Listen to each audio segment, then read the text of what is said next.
નમસ્કાર મિત્રો, હું છું રાજ પડાણિયા, તાલાળા તાલુકા આમ આદમી પાર્ટી મહામંત્રી. હવે કાલે મેં પ્રવીણભાઈ રામનો વિડીયો જોયો કે જે કેશોદનું જે રેલવેનું અંડરબ્રિજ છે એની અંદર એ વિરોધ પ્રદર્શન કરવા ગયા હતા. તો વિરોધ પ્રદર્શન એટલે કે કોઈ અહીંયા લાકડીઓ કે કાંઈ લઈને બાંધવા નહોતા ગયા. વિરોધ પ્રદર્શન એટલે કે સરકારને એક એવી માહિતી આપવા ગયા હતા કે જો હવે અંડરગ્રાઉન્ડનું બ્રિજમાં પાણી ભરાઈ જાય તો હોડી લઈ અને જે હાલીને જવાવાળા માણસો હોય એને આપણે હોડીમાં બેસાડીને ઓલી બાજુ મોકલી દઈએ. હવે આ લોકોએ ભાજપ સરકારે એની અટકાયત કરી, ધરપકડ કરી. તો મારે સરકારને પૂછવું છે કે બા ક્યાંનો નિયમ છે તમારો?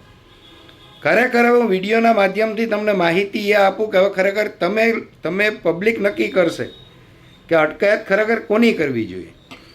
તો હવે આ બ્રિજનું ખાતમુહૂર્ત 7/2/2022ના રોજ કરવામાં આવ્યું. સાંસદ સભ્ય, ધારાસભ્ય, તાલુકા પ્રમુખ, જિલ્લા પ્રમુખ, જે કાંઈ બધાના હસ્તકે 21 કરોડ રૂપિયાનું કરવામાં આવ્યું, જેની અંદર 419 મીટર લાંબો અને 4.25 મીટર પહોળો આ એક અંડરગ્રાઉન્ડ રસ્તો બનાવવાનો હતો.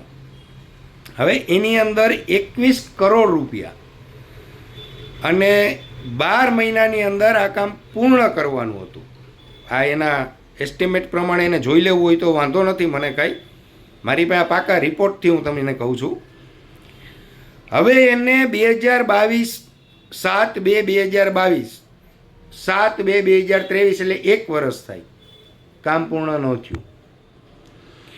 ત્યાંના સ્થાનિક લોકોએ, વેપારીઓએ એક રજૂઆત કરી.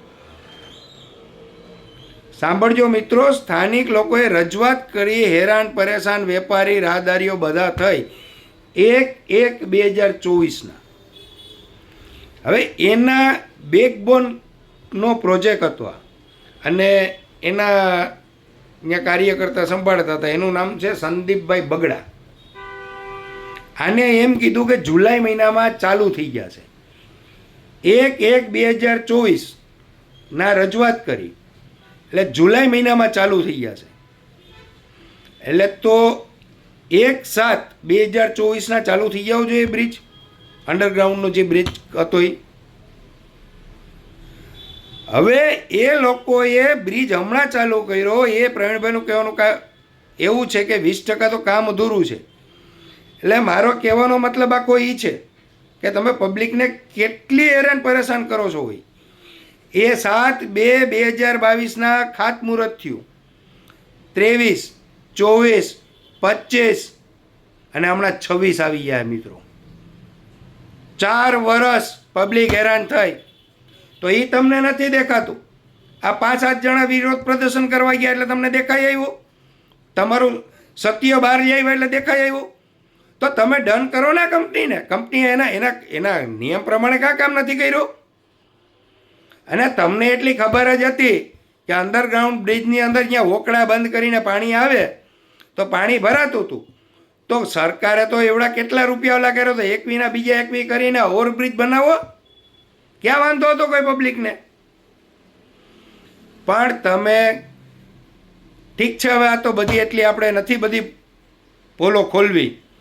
બાકી આપણી પાસે તો જ્યારે બધી પાકી માહિતી હોય ને તો જ આપણે વાત કરીએ. અને તમે ઉપરથી પ્રેશર બનાવો, પોલીસને અટકાયત કરવા મોકલો. પણ મારે ખાલી એટલું કહેવાનું છે કે તમે પોલીસને હું કામ હાથો બનાવો? જે તમે કાયદેસરનું કામ છે એ કરો. તમારે ક્યાંક આવવું હોય તો પોલીસને ખડા પગે અહીંયા રાખો. એટલે ભાઈ તમે ગમે કામમાં પોલીસ જ એમ. તો પોલીસ પબ્લિકનું કામ કરે કે તમારું કામ કરે? અને કાંઈ ન કરે તો પોલીસને પ્રેશર આપી દેવાનું, ખોટી એફઆઈઆર કરી નાખ, આ કરી નાખ, તે કરી નાખ. તમારે ખાલી અહીંયા ગમે અહીંયા આવવું હોય કોઈ પણ આ જગ્યાએ કે ક્યાંય ઉદ્ઘાટનમાં, તો તમને મને તો એ છે કે પબ્લિકે તમને ઇલેક્શનમાં જીતાડી અને ધારાસભ્ય, સાંસદ સભ્ય જે કાંઈ બનાવ્યા પણ જો પબ્લિકની તમારા પ્રત્યે એટલી હમદર્દી છે તો મારો પહેલો પ્રશ્ન કે પબ્લિકથી તમારે બીવાતું જ નથી. અને ખોટી રીતના તમે પોલીસને અને બધાને બંદોબસ્તમાં મૂકી દો, આવા ખોટા કેસ કરાવો. કેસ કરવા હોય તો જે વાસ્તવિકતા હોય એના ઉપર તમે કેસ કરો, અભ્યાસ કરો એના ઉપર કે ભાઈ ખરેખર કંપનીએ 1 વર્ષમાં કામ પૂરું કરવાનું હોય તો કરી જ દેવાનું હોય. કંપનીએ એનો શેડ્યુલ તો ગોઠવો હોય ને. હવે 4 વર્ષ સુધી કંપની પાસ કામ પૂરું ન કરે છતાંય તમારા બિલ પાસ થઈ જાય એટલે પબ્લિકને બધાને હેરાનગતિ પબ્લિકને કરવાની. એટલે આવા કામ બંધ કરો. અને મારે પણ પબ્લિકને એક નમ્ર અરજ છે કે જાગૃત બનો અને સંગઠિત બનો. જય હિન્દ, જય ભારત.